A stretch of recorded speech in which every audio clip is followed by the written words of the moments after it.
We have the pleasure of welcoming Greg Savage today to our interview series. I'm Aishwarya Jain from the peopleHum team.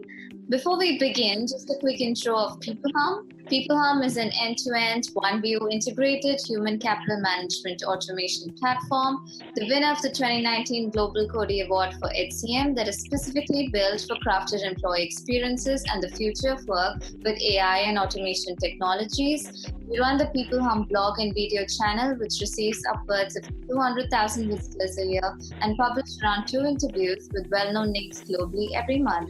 And now for our guest, Greg Savage. He is the founder of 4 highly successful businesses: Recruitment Solutions, Firebrand Talent Search, Eloquent Staffing, and People to People. The author of the best-selling book, The Savage Truth. Greg is a mentor of world renown. Greg was voted as the most influential recruiter in Australia in the past 60 years. Also voted the most influential Australian business person. He is part of the top influencers on LinkedIn 2018. We are happy to invite Greg to our interview series Leaders Hum. Welcome, Greg. We're thrilled to have you. Thank you very much. I'm very pleased to be on your interview, and thank you. Thank you so much for your time, Greg. So can we start with a little bit about The Savage Truth? What is it all about? Well, we're a gigantic corporation, The Savage Truth. It's me. So The Savage Truth is the brand that I created for my blog, and subsequently it's become synonymous with the work that I do. I ran and owned recruitment companies for 30 years, and in the last 7 years, I've been an advisor to recruitment organizations and HR tech, social media organizations. So I'm on the board of 12 recruitment companies in Australia, New Zealand, and Singapore. And I promote my ideas and my point of view through the Savage Truth blog. And then I wrote a book on my 40 years in the industry, which I called The Savage Truth, because it's a great name, right? I mean, it's my name. And it is, I think, allied to how I like to communicate, which is not savage, but direct and authentic. So what I do now is advisory, as I said, training and keynote speaking, investing in some recruitment companies. And in the last 4 or 5 weeks, frankly, just really trying to help people in my industry cope with the devastating change in the market due to the crisis that we're all aware of. You've mentioned that recruitment is a very challenging process, although people think it's just not rocket science, right? So right now in this pandemic, how do you think that the recruitment process has changed, and how do we kind of cope with it, make it better? Well, there's 2 sides to that. The first is there is very little recruitment going on.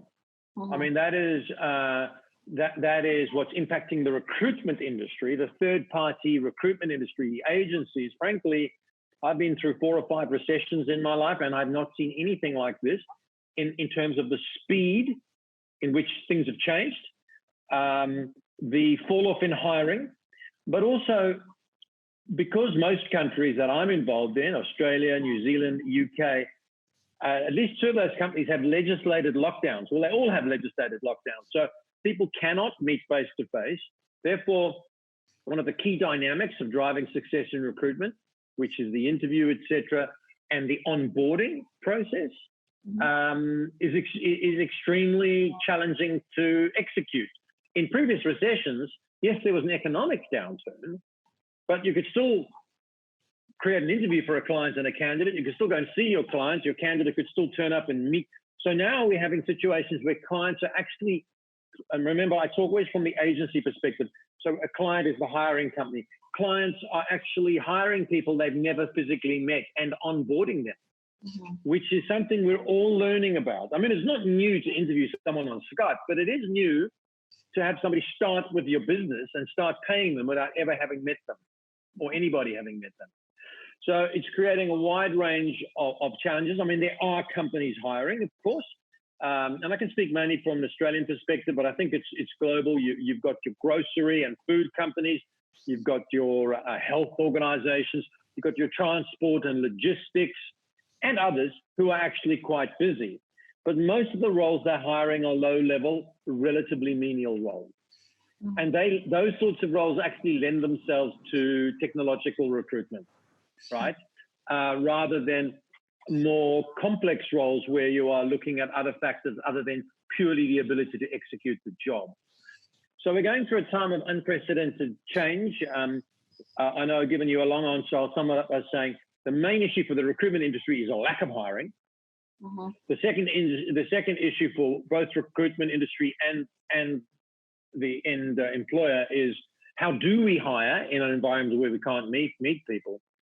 And I guess the third issue is, which is more up for debate, is will the world of recruitment and hiring change when we come out of this? Are we going to learn things from this that we go, you know what? That's actually quite a good outcome. Let's do it this way. That will be interesting. Absolutely. And, with the advent of automation and robo filtering, do you think it's really effective? And do you believe these tools, techniques, they help in identifying the right candidate? I think it's a two-edged sword. I think the correct use of technology will enhance recruitment, but like most technologies, it can be used for harm. Mm-hmm. I mean, a mobile phone can be used for very good things and very bad things, right? That's an extreme example, but you know what I'm driving at. On the other hand, or with recruitment, with technology, so I am speaking now to a lot of people who've lost their jobs, mm-hmm. and they tell me that the experience from a candidate point of view is horrific. They can't speak to anybody. It's totally automated. They haven't got a chance to position their skill or their energy.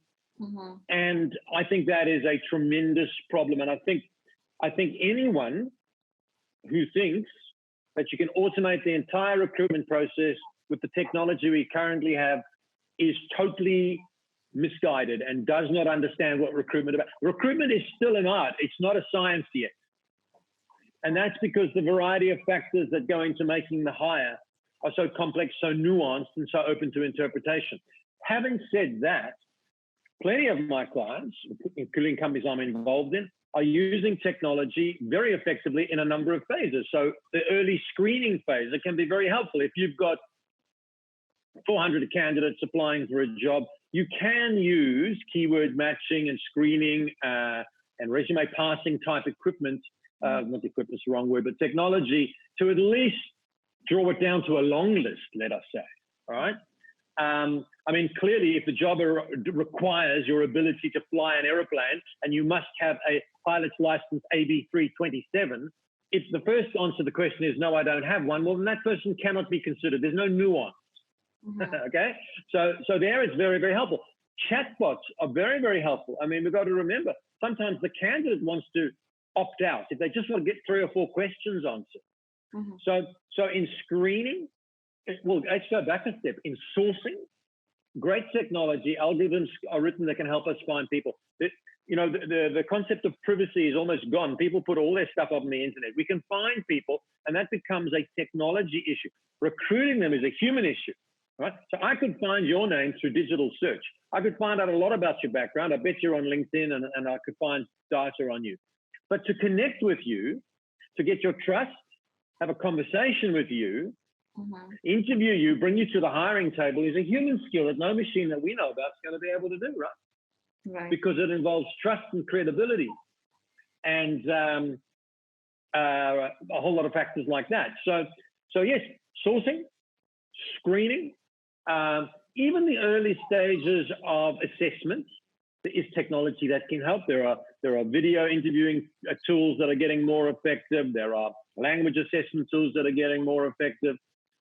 However, the thing where a lot of the HR tech guys, and they are mostly guys, I don't care if they're guys or not, but where they get it wrong is they don't understand what the difficult part of recruitment is. And the difficult part of recruitment is not finding somebody digitally. The difficult part is the human part and making the assessment.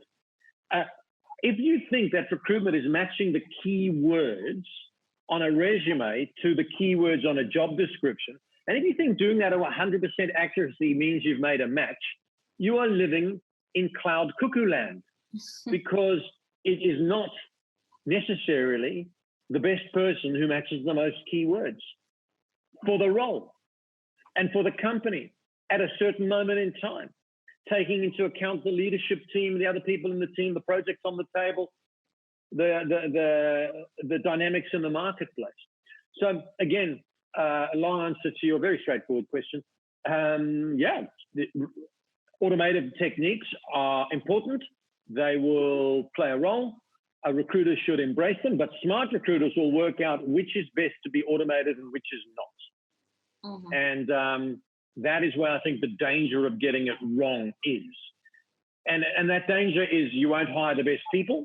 That danger is you'll actually chase away the best people. I mean, right now, of course, we don't have many jobs on the go, but up until 6 weeks ago, we were in a candidate short market, right? Mm-hmm. And candidates had the choice. So if you've got a cumbersome, unfair selection process, your employer brand will suffer, and you will turn people off. Mm-hmm. So those are some thoughts, Aishwarya, about automation. And what do you think about candidate engagement? Can automation also help in improving candidate engagement? I think that most people in recruitment don't understand what I'm about to tell you now. Recruitment has merged with marketing, right? Now, I don't mind if you're a big company like, I don't know, Tata or somebody, see, local knowledge for India, or whether you're a recruitment company. The fact is that you are in a marketing function. We are marketing to candidates. In fact, we should treat our recruitment like consumer marketing companies treat their recruitment. They focus, not their recruitment, treat their marketing. They focus on brand building and connecting and engaging, right? So, for example, I'm sitting here in my suburb in Sydney. About 2 kilometers away is an alcohol shop. We call it a bottle shop where you can buy alcohol, right?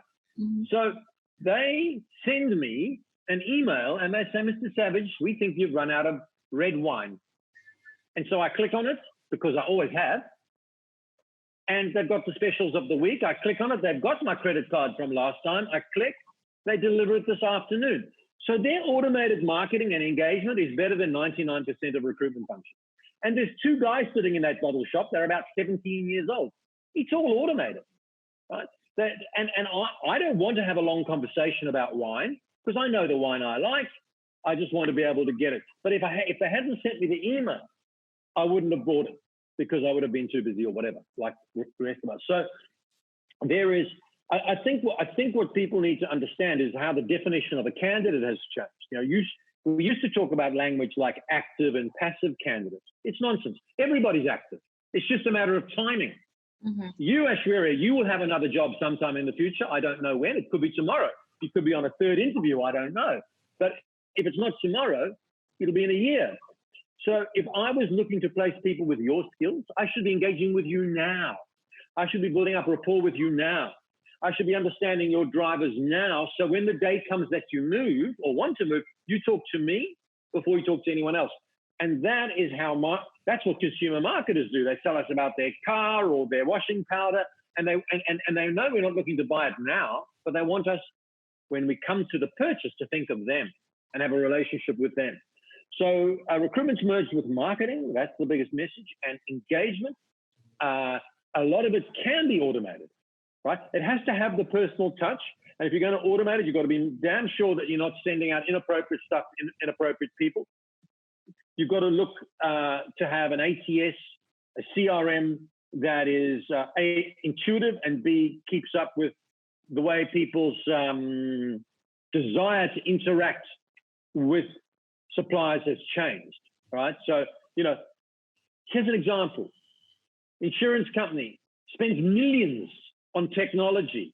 And the technology is when I phone up, I've got to press B and beep and C and press 1. I can't get to speak. They should forget all that and get some people who could speak to me. Might be a better way to sell insurance, right? But the technology, in many cases, outweighs the candidate experience or customer experience in the minds of the people putting it together, and they got it completely wrong. In fact, the message I'd give to anyone in recruitment is do not introduce one tiny scrap of technology without measuring, anticipating, judging, and assessing the effect it will have on the candidate experience, because the candidate experience is your pipeline of future hires. Right. And, when you talk about candidates, right, now in these times, how are candidates supposed to, have their image or their presence online so that recruiters can reach out to them? Because certainly candidates are going to have a very, very tough time now. So what advice do you have for them? Well, I'm not really an expert in candidate job search, but I just think there's a bit of feedback there. That's better. But there's a few things. First of all, what they need to do is I would start with making sure, remember what I said about ATSs and resume parsing and automated keyword matching of selection at the beginning of the process. Well, whether I like it or not, that is part of the way it is. So the first thing I'd say is that a good strategy would be to update your resume to make sure that all the keywords are in your resume for the type of job you're looking for, right? You need to understand that these ATS parsing technologies like to work with plain text or Google or a Word or a PDF document. Don't use some fancy software, and don't use a lot of graphs or charts or what have you, because the software can't read that, right? Keep away from that.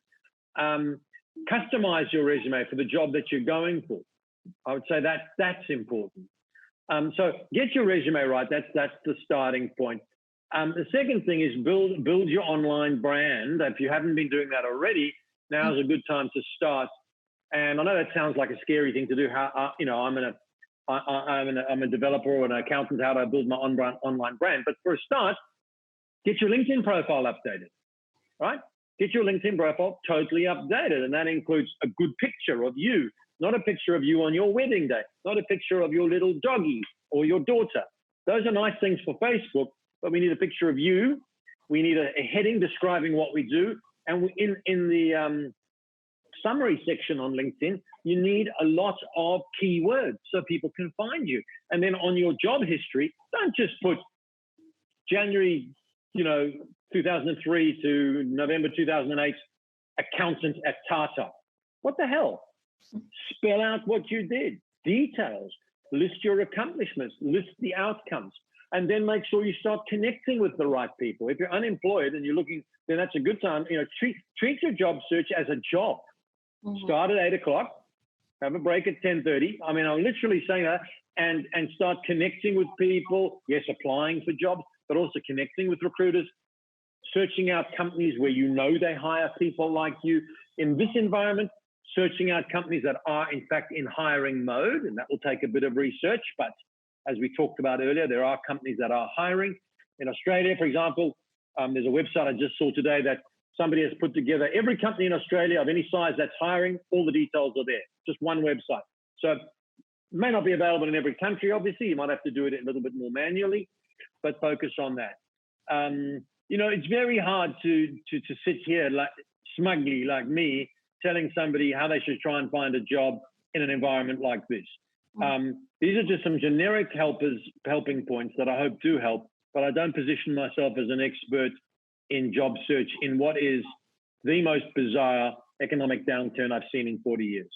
So it's very, very unusual times, which we all know.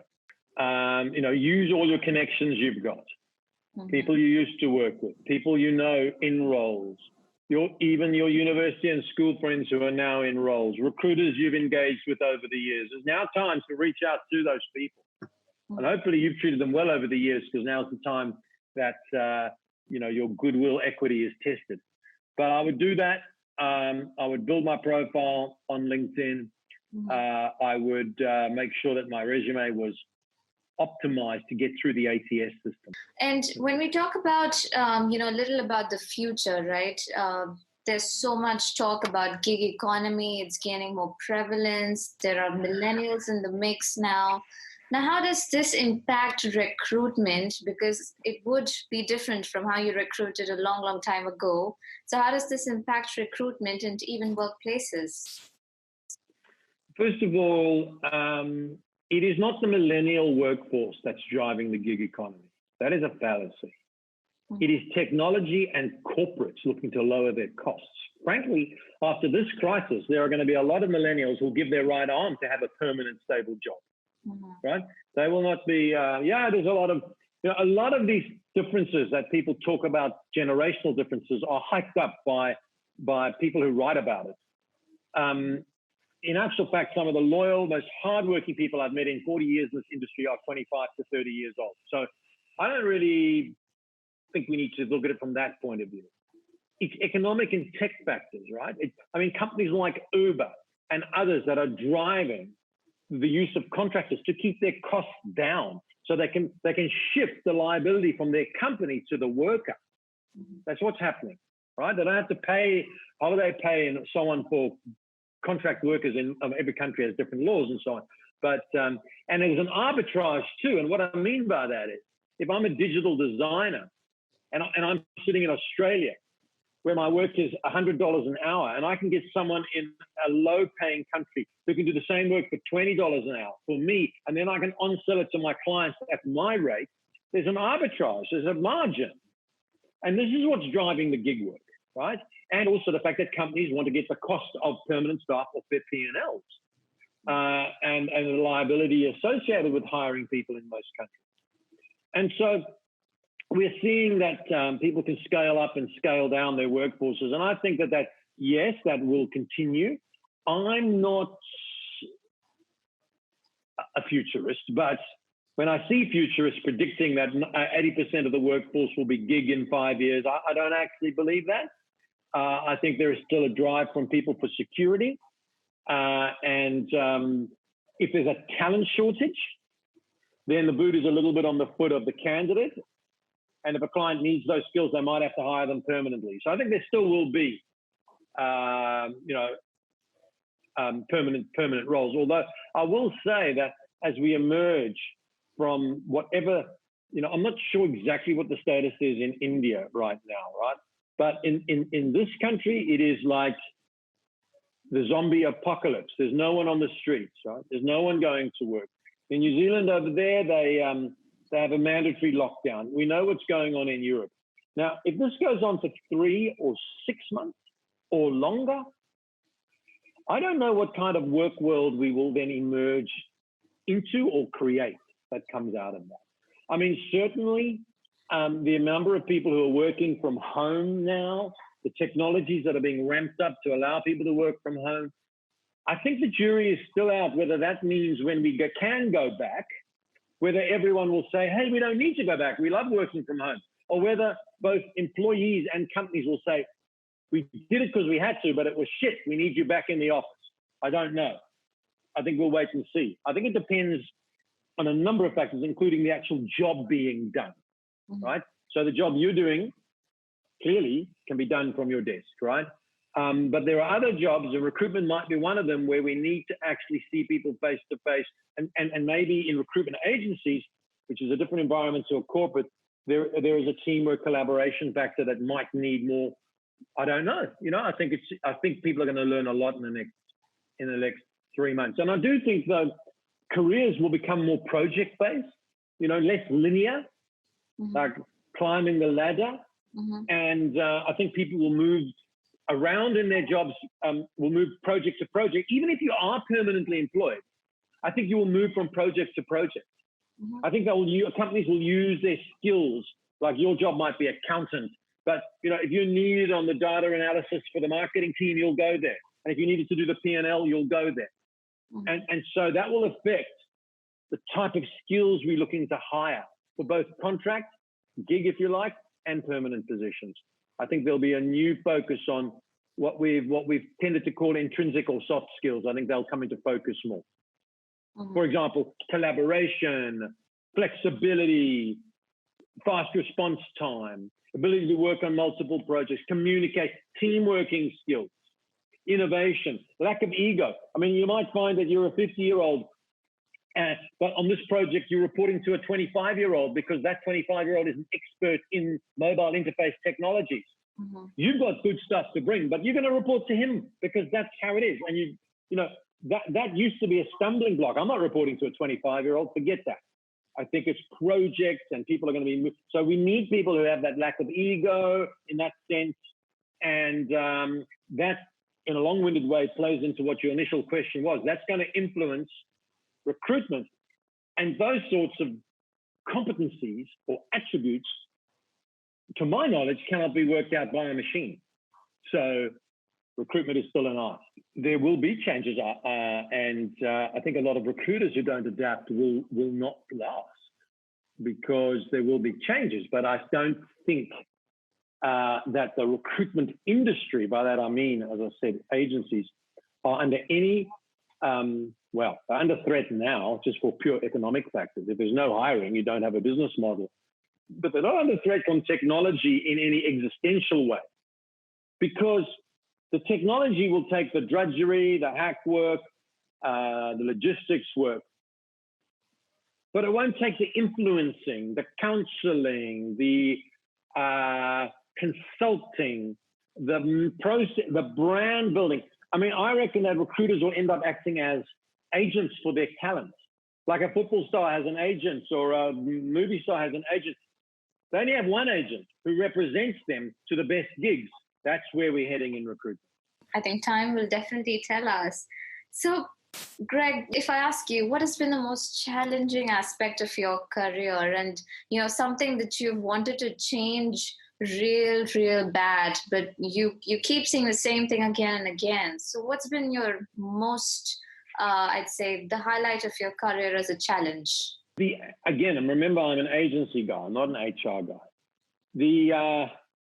The most challenging thing is the fact that the industry I am in is actually intrinsically dysfunctional for a number of reasons. And the first reason is that most times, and this is true of your country, I used to run a recruitment company in India. I mean, I didn't live in India, but my manager was there in your city, Mumbai. And it's the same there as it is almost everywhere. Many clients think that by giving a vacancy to 2 or 3 recruitment companies, they will get a better service. Mm-hmm. And the fact of the matter is they will get a worse service. What other service do you know where you go and ask a professional to compete for the business on the basis of speed instead of the basis of quality? Mm-hmm. And that is the fundamental root of most evil in recruitment, because it actually rewards the fastest, not the best. That means recruitment companies are forced by their clients to compete on speed and take shortcuts.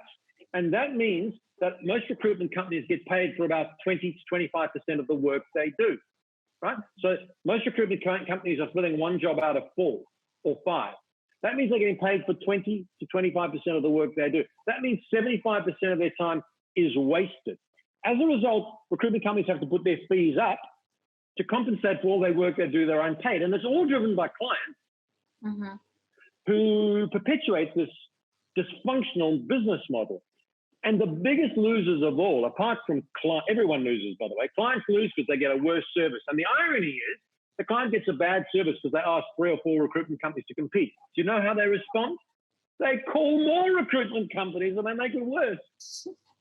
The recruiters suffer because they ask to compromise their process. Mm-hmm. They ask to compete on speed. But the other loser is candidates. The whole reason. I mean, Aishwarya, recruiters don't come in the morning and have a meeting and say, hey, listen, how are we going to piss our candidates off today? They don't do that. They come in with the view of giving their candidates good service, but they don't have time because they're too busy chasing jobs that aren't real, that have been given to 4 agencies. That is the biggest challenge in recruitment. And it dumbs our industry down. It pushes it to its lowest common denominator, which is price and speed. So recruitment companies, many of them compete on price and speed. Would you go to a doctor because he was cheap? Would you like to have your brain surgery done by the cheapest doctor who finished it the quickest? No. Would you like to have your hair done by the cheapest hairdresser who did it the fastest? Would you like to have your tax return done that way or your house painted that way? Nothing will we do that way, but recruitment we do. You explain that to me. And it's and the final sort of spoke in the wheel is that most recruiters have been brought into recruitment companies who don't even question the model. And as a result, the whole industry, not the whole industry, but the large chunks of it have accepted it, and it perpetuates this mythical, farcical system. So the recruitment companies I'm involved in, we move the other way. We want to work with a client exclusively on each assignment. And the message is, Mr. Client, have high expectations of me. expect me to deliver, but give me time to do a proper job. And if I don't deliver, go somewhere else. But don't give 4 agencies the same job and expect to get a higher level of service. And in fact, it's common for a big corporate to say to a recruitment agent, we're giving this job to you and 4 other agencies. We're running ads on job boards. We have an internal team working on it as well. But sure, you have a go. You know, what sane recruiter faced with that kind of brief, and then from another client who treats them with respect, allows them to come and meet them, takes a proper job description, takes their advice, answers their questions, gives them the job exclusively. Which of those 2 clients do you think is going to end up with the best candidates from the recruiter? Absolutely. That is quite enlightening, because I think a lot of people really, take this very lightly, and they must not do that, because the success of their organization starts with recruitment, starts with their people, starts with the kind of people they recruit, right? Yeah, I blame a lot of senior HR and talent executives in corporations who are smug. You do realize I don't care who I offend, right? They need to know. They are smug, not all of them. There's some very smart and decent people. They're all decent people, but they're smug and they're cost-driven. And they will stand up I speak at conferences all over the world. And sometimes there's an HR director there from a big corporation. And he or she will say, we saved $1 million on agency fees last year. Yay. And I'm like, well done. Have you got the best talent working for your company as a result of that cost saving? That's the question they should be talking about. Because if you save $1 million, big deal if you hired B-grade players, because your business will not win the commercial battle. Right? The epicenter of competitive advantage across the entire world is talent. You win if you have the best talent. If your focus is cutting fees, you're completely missing the point. I would prefer to hear a smart person come on board and say, we spent $1 million more, but we've hired better people. They'll win. Now, if you don't get those people from recruitment agencies, find another tactic. But it's recruitment agencies, it is still true. I mean, the recruitment industry is worth $500 billion worldwide. It's growing at 6% a year. I'm not predicting this year. So it's definitely still working. What a smart executive running the talent acquisition for a corporate would do is work out how he or she can harness the wide range of options to them to ensure they win the talent battle. And that might be employer brand, it might be use of technology, it might be marketing initiatives, automated marketing, it might be internal talent team, recruitment agencies will be in that mix. Don't be going in and saying my job is to cut recruitment agency fees and then stand up at a conference and trumpet that as a success. That is loser language. I want to know whether you've hired the best people. And if you haven't done your job and you should get fired. You know, I've been doing recruitment for a long time, since before you were born, Aishwarya. And I've sat opposite so many CEOs and so many HR directors, I would say thousands, all over the world. And so many of them will say talent is our, people are our biggest assets. And it's just words. It is not in any way supported by the behavior. They don't treat their staff that way. They don't hire that way. They don't build their external branding and language that you see when you try to apply that way. And yet they'll say there to their board and at their AGM, people are our biggest asset. Bullshit. Absolute bullshit. And obviously not every company, but there's still plenty of companies. And in the day, this is the knowledge era now. It's all about people. I mean, technology is critical, but we'll all be able to afford the best technology. I mean, look, I've got a mobile phone that's the same as your mobile phone. It all does the same thing. And then the next cool thing that comes along, we'll all have it. And all the main players, technology is only advantage. New technology is only advantage for a small period of time. Then everyone copies it and catches up, right? So it's people. It's people. Don't stand at a conference saying you saved agency fees. You're a loser. Stand at a conference and say you hired the very best people available to you in the world. Then I'll listen to you. Absolutely. So invest in a good recruitment agency and get good talent to your organization, and everything else will fall in place, because that's the first piece of the puzzle, right? Yeah. Exactly. And by the way, if an HR director can find the best talent in the market through their own mechanisms, their internal team and their other things, well, good luck to them. No recruiter deserves a place at the table just out of goodwill. The recruiter deserves a place at the table because they can deliver something that the hiring company can't find themselves. That's for the recruiters to be able to do. That's another conversation. They need tactics to get the best talent. But if it is indeed true that the recruiters are able to find talent, particularly very hard to find talent in niche areas, and also contract talent that needs to be delivered quickly, tomorrow, etc. Recruitment companies are the best to do that. And if they can do that, well, build a partnership with them. Don't build a barrier. Don't treat them like, you can't access candidates like you access paper clips. So many people put their HR, their talent function under the procurement function. And procurement's whole reason for existence is to crush the price. And you need people to understand it's not about, everything's about price, right? Everything's about price to a degree. I go to the best restaurant in town, I'm prepared to pay more than if I go to McDonald's. Understood. But it's about the delivery of the outcome. And in the case of recruitment, it's great talent. Great talent to drive your business forward.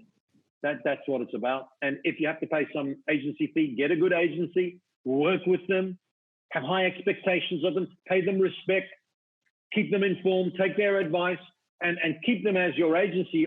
You can have 5 agencies in different specializations, I don't mind, but don't give 3 agencies the same job order. Must be frustrating, Greg. Oh, well, it is frustrating, but it's also an opportunity for competitive advantage, because if you understand what I'm talking about and you're good at selling to clients why it's not in their interest to do that, and then you deliver on your promise, then you end up with clients for life. So it's an opportunity. But it does annoy me when companies complain about the recruitment industry when they themselves are driving the dysfunction of that industry through that behavior. Absolutely. And Greg, tell me something, the best source of hiring is still referrals. And that comes to me, I'm just thinking that why is it still like this? There is some problem in the entire recruitment process, or are companies not really thinking of where the talent should come from? Why is it still about referrals? Well, I'm not sure if in all the markets I'm involved in that is the primary source. It does vary from sector to sector. Referrals make sense because if you've got good, what I've learned is good people know other good people. That's the way it works, right? So when I say good, I don't mean good human beings necessarily. I mean good skilled candidates. Hopefully good human beings too. So referrals are good, but it's always just it should always just be one part of a very detailed and many, what's the word I'm looking for? A part of a strategy that has many parts to it, right? So it should just be one part. Mm-hmm. I think you need to look at the type of people you're hiring and where you can connect with those people. So for example, if you look at social media, for example, if you're hiring digital and HR people, they do hang out a lot on Twitter. So I'd have a Twitter strategy. But accountants, generally speaking, don't hang out much on Twitter. They're more on LinkedIn. Well, then, so you need to tailor it. You can't blast everything. Developers, they're good to get through referrals because they don't apply to jobs on job boards. They go to where their mates have been and so on. So there is a way. You need to tailor it according to your market and have a multi-pronged approach is what I was looking for.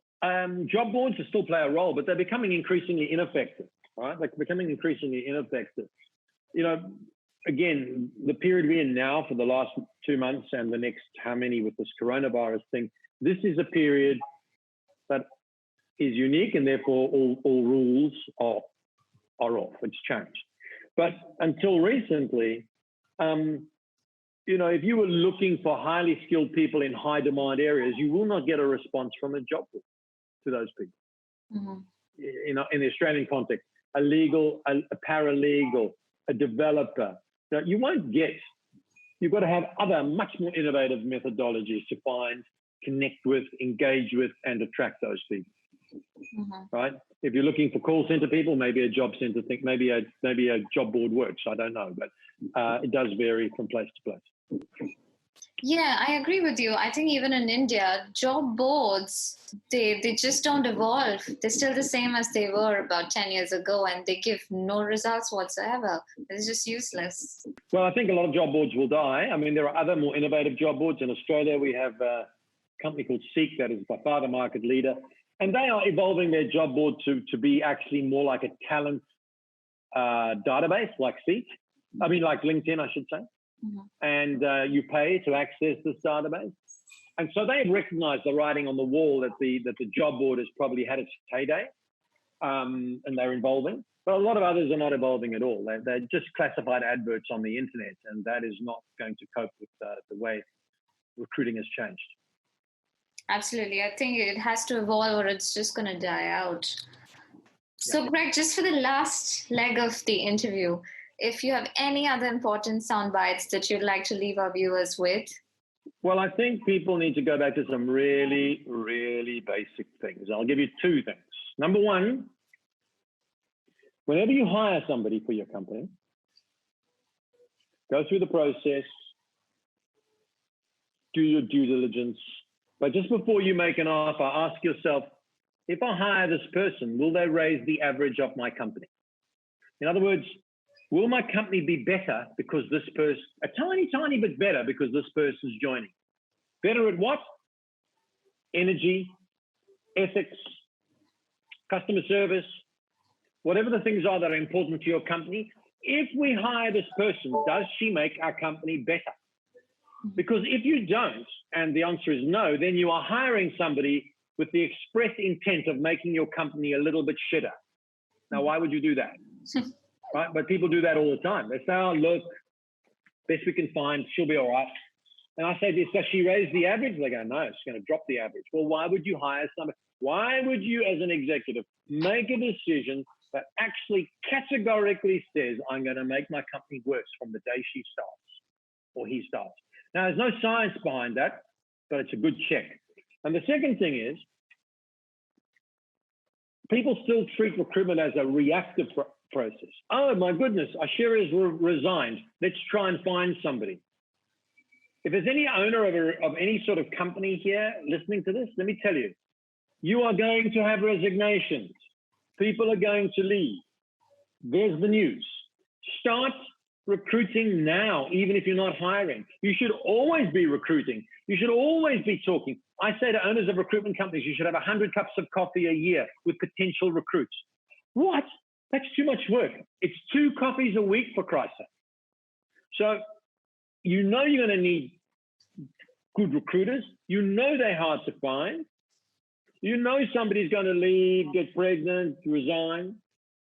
And if you've got a big recruitment company, you know that 10 of those are going to happen in the next year.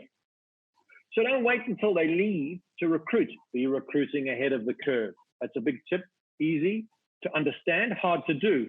And people say to me, oh, that's hard work. Yes, of course it's hard work. Anything that's worth doing in the commercial world is hard work. You need to do difficult things well to come out on top in business and life. And I hope my sons can hear me from here because they need to know that. But anyway. Right. Absolutely. Anything that's, worth any value is hard to obtain.